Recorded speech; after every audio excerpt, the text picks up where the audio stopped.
प्रभु, अगर ग्रस्त में भगवत प्राप्ति हो जाती है तो वो कौन सा रस है जिसे पाने के लिए आप तुल्य महापुरुष अपना जीवन अर्पित कर देते हैं? इसमें पूर्व के सुकृत के अनुसार वृत्ति है। जैसे हमें संसार बिल्कुल पसंद नहीं, किसी भी भोग में आकर्षण नहीं, तो मार्ग है। अब वो बोझा थोड़ी ढो पाएंगे। जैसे हमें आपसे मित्रता करनी ही नहीं, हमारे स्वभाव में ही नहीं है, तो अब हाथ में मिलाना या पानी ग्रहण करना जीवन भार हो जाएगा ना, हमारे स्वभाव में ही नहीं। पर ऐसा नहीं कि भगवत प्राप्ति आपको नहीं हो सकती, वही भगवत प्राप्ति वही रस होगा, पर हमारे स्वभाव में नहीं है। तो ये मार्ग निकल गया। रात दिन प्रभु का चिंतन करते हुए संसार के राग से रहित होकर प्रभु को प्राप्त हुए।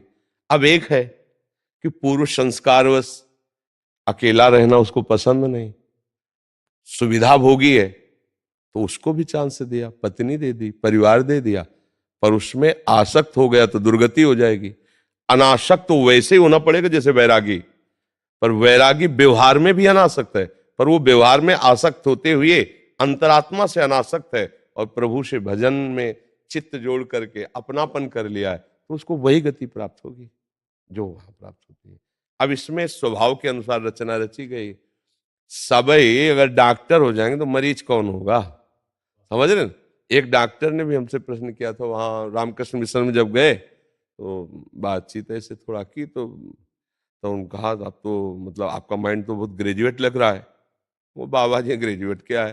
बोले आप बाबा जी क्यों बन गए? तो कहा यहाँ के झाड़ू पोछा लगाने वाले चपरासी क्यों नहीं आप बने? बोले भगवान ने बना दिया। तो उनका उत्तर समझ गए ना? भगवान ने हमें बाबा जी बना दिया।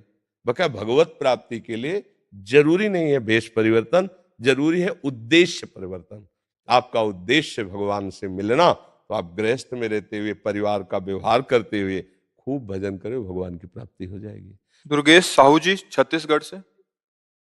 महाराज श्री, पिछली बार मैं गोवर्धन से एक छोटी सी शिला हमारे घर बिलासपुर लेकर गया था। नहीं नहीं, ऐसा नहीं, गलत। उसको तुरंत जितनी जल्दी हो सके वापस ला के गिरिराज जी में विराजमान कर दो। शास्त्र निषेध करता है, बिल्कुल नहीं, बिल्कुल नहीं। गिरिराज जी की शिला ब्रज 84 को उसके बाहर नहीं जानी चाहिए, और नहीं तो फिर वो मतलब अपराध लगता है, गिरिराज जी का मतलब असंतुष्ट हो जाना होगा। ऐसा मतलब बिल्कुल सिद्धांत नहीं है, और ये गर्ग संहिता में लिखित बात है। ऐसा नहीं करना, गिरिराज जी की शिला को ले जाने का अधिकार नहीं। ब्रज 84 कोष के अंतर्गत, इसके आगे नहीं। आप वह जब लाएं, मतलब जितनी जल्दी हो सके लाकर विराजमान करें, प्रणाम करके उनको। हाँ, उनकी छवि ले सकते हो, फोटो, गिरिराज जी को नहीं। महर्षि अगस्त्य जी को पीड़ा पहुंचा दी गिरिराज जी ने, बाहर यहाँ से नहीं ले जा पाए गिरिराज जी को, इसलिए गिरिराज जी की इच्छा है कि ब्रज से बाहर न जाए, इसलिए गिरिराज जी को वापस ले। रचित शर्मा जी लंदन से। राधा वल्लभ शेरवश महाराज जी। महाराज जी, आपके चरणों में कोटि कोटि नमन। महाराज जी, मैं पिछले 13 वर्षों से लंदन में निवास कर रहा हूँ। पिछले 4 वर्षों से यूट्यूब से आपका नियमित सत्संग सुन रहा हूँ एवं आपके बताए गए मार्ग पर चलने का प्रयास कर रहा हूँ। महाराज जी, पाश्चात्य जगत में वास करते हुए क्या वृंदावन की रज एवं नाम जप के द्वारा हमें श्री वृंदावन वास के तुल्य लाभ एवं भगवत प्राप्ति मिल पाएगी क्या?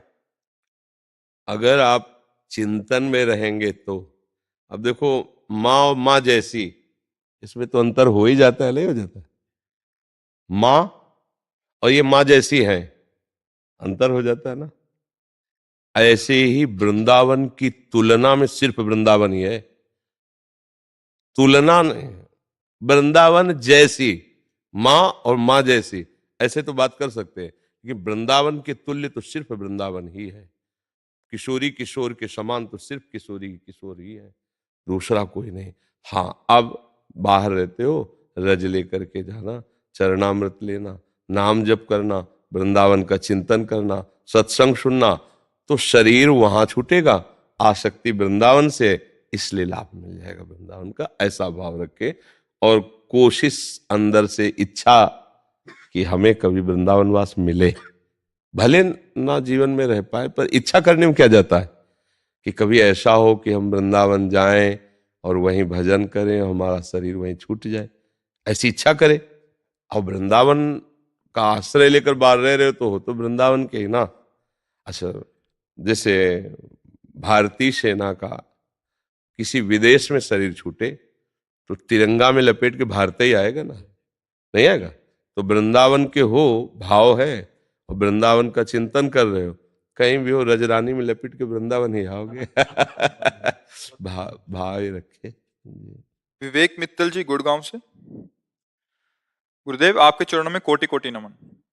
गुरुजी, मन, बुद्धि व आत्मा का क्या संबंध है? हमारे विचार और उनकी प्रेरणा आत्मा द्वारा संचालित होती है या हमारे मन द्वारा? कृपया कर मार्गदर्शन करें। आत्मा निष्क्रिय है, उसके द्वारा कोई क्रिया नहीं होती, न सत न असत।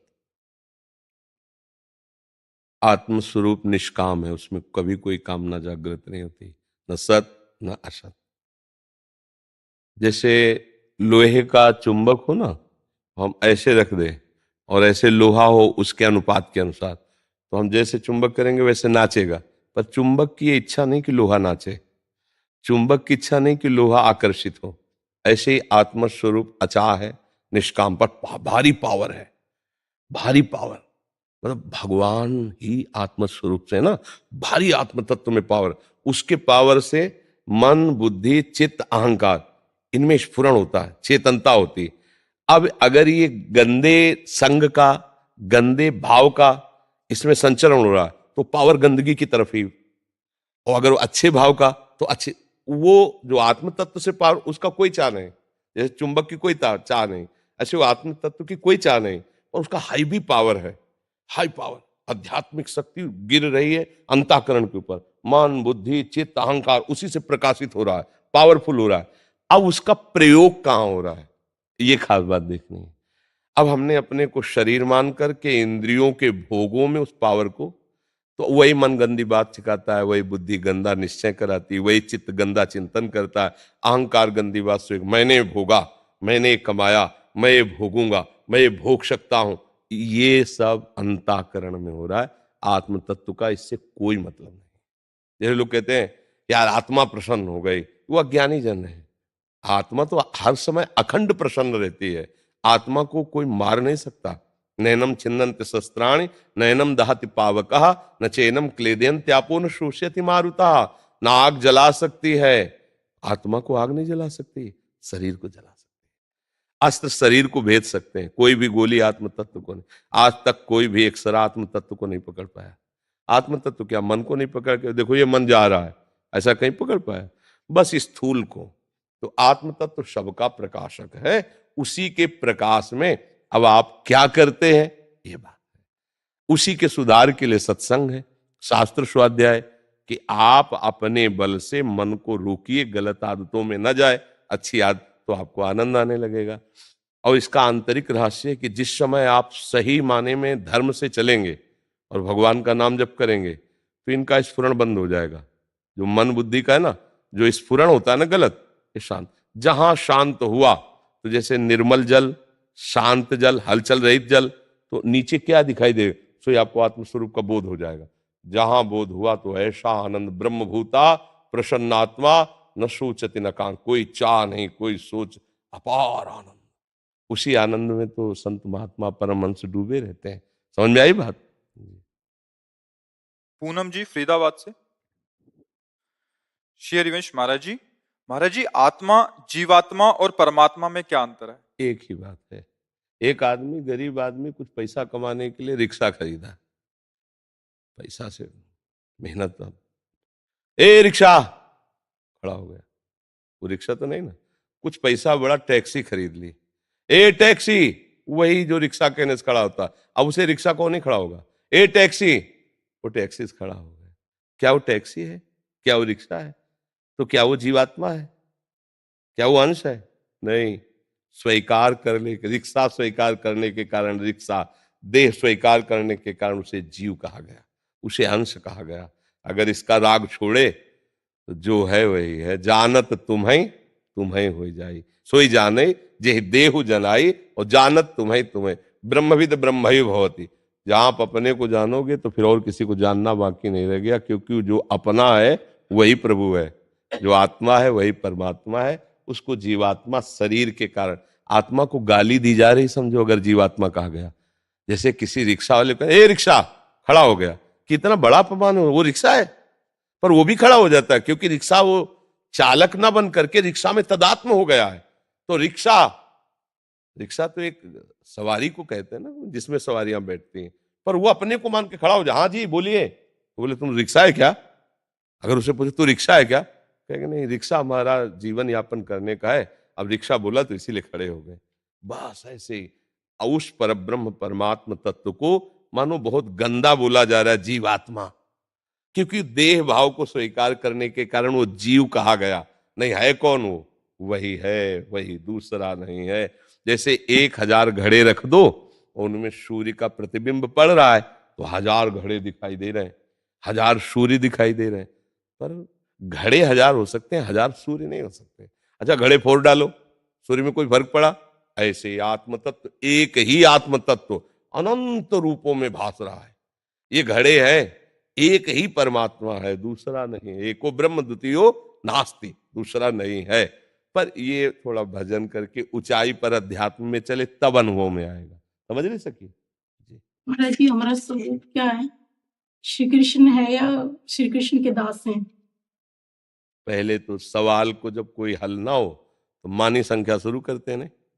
स्कूल में हमें पढ़ाया गया था कि जैसे सवाल हल करना है तो मानी संख्या अमुक, और फिर उससे सवाल हल हो जाता। तो मानी संख्या गुरुदेव, हम क्या है तुम क्या, छोड़ो। मानी संख्या गुरु साक्षात परब्रह्म। अब वो जो बोले, अब चलो, जब चलोगे और जहां पहुंचोगे तो वो और आप खत्म हो जाएंगे, एक ही रह जाएगा, चाहे उसे वो बोलो चाहे मैं बोलो। जब तू बोला जाता है तो भक्ति होती, तू ही तू है, और मैं ही मैं हूं तो ज्ञान हो गया। बात एक ही रहती है, दो नहीं रहती है। समझ गए ला? पर मानी संख्या के बिना सवाल हल नहीं होगा। ध्यान मूलम गुरु मूर्ति, पूजा मूलम गुरु पदम, मंत्र मूलम गुरु वाक्यम, मोक्ष मूलम चाहे शिव बिरंच सम होई, गुरु बिन भव निधि तरेन। संख्या माननी पड़ेगी। क्या माना? गुरु ब्रह्मा गुरु विष्णु गुरुदेव महेश्वरा। दास माने अपने आप को। मान लो अपना कोई भी भाव, अपने यहाँ तो बड़े भाव हैं। भगवान को मित्र मान लो, भगवान को स्वामी मान लो, प्रीतम मान लो, उनको चेला मान लो, बेटा मान लो, वो तो इतने कृपालु, कुछ भी मान लो वो तैयार हैं। दशरथ जी को जे सूचना हुई कि कौशल्या जी के इंद्रनीलमणि श्याम मनोहर बालक प्रकट हुआ, तो आंसू चलने लगे। और जाकर नाम सुनत शुभ होई, मोरे ग्रह आवा प्रभु सोई। अरे जिसका नाम सुनने से परम मंगल होता है, भगवान मेरे यहां बेटा बन करके आए। क्यों? बेटा रूप से उनको प्राप्त करने के लिए उपासना। मेरा प्रभु कितना करुणा में, जगत का बाप होकर के बेटा बन करके आया है, जो जगत का काल को भी भयभीत करता है। यशोदा मैया छड़ी उठाती है ना, वो काजल मिसते ऐसे डर पर रहे। कितना प्यारा प्रभु है। जो भाव रखे वो भाव प्रभु स्वीकार कर लेते हैं। ये नहीं कि हम दास है, जो भाव चाहो। अब कौन सा भाव चाहिए तो ये गुरु बताते हैं। जिन गुरु की शरण में जाते हैं कि तुम्हारा अधिकार इस भाव से भगवत पर। जैसे मेडिकल स्टोर में सब दवा है, तो उससे हमारा काम नहीं बनेगा। हमें डॉक्टर की जरूरत है कि हमको कौन सी दवा सूट करेगी, तो वो लिख देगा पर्चे में, मेडिकल स्टोर से ले आओ, खा लो, ठीक हो। तो जितने ग्रंथ हैं, जितने पंथ हैं, ये सब मेडिकल स्टोर है। गुरु है वैद्य, ये चलो, ऐसे करो, ये खाओ, ये पियो, ये जपो, ये ध्यान करो, बहुरोग से मुक्त हो गए। सदगुरु वैद्य वचन विश्वासा, संयम यह न विषय कयासा। अब मनमानी मेडिकल स्टोर में खाओगे तो हो सकता मर भी जाओ, क्योंकि अब कौन सी दवा कहां चली गई, क्या रिजेक्शन कर जाए। इसलिए जैसे डॉक्टर की अत्यंत अनिवार्यता है रोग निवृत्ति के लिए, ऐसे भवरोग की निवृत्ति के लिए गुरु की अनिवार्य आवश्यकता है। तो किसी महापुरुष को, किसी ग्रंथ को, किसी वाणी को गुरु मानकर उसके अनुसार चल दो, अपना काम बन जाएगा। हम जो हैं वही पता चल जाएगा। अच्छा, ये ऐसी चीज तो है नहीं कि ये देखो, प्राकृतिक चीज तो है नहीं। जो वस्तु है वो मन बुद्धि के भी परे है। अब हर चीज हम मन बुद्धि से जानते हैं, तो मन बुद्धि प्रकृति जन्य तो दिखा सकती है, लेकिन परमात्म तत्व को, क्योंकि उसी से उसको प्रकाश मिल रहा है, वो अपने प्रकाशक को कैसे दिखा दे। इसलिए राम तर्क बुद्धि मन बानी, वहां मन बुद्धि का भी प्रवेश नहीं। फिर अनुभव कैसे होता है? जब हम उनसे याचना करते हैं, भजन करते हैं, तो हमारे मन बुद्धि में वो आकर के अनुभव करा। मन बुद्धि वहां नहीं जा सकते, लेकिन मन बुद्धि में तो आ सकते हैं। उनकी ऑफिस में वो आके बैठ जाएंगे। वो हमारा मन कृष्णमय हो गया, हमारी बुद्धि भगवानमय हो गई, सब बात बन गया।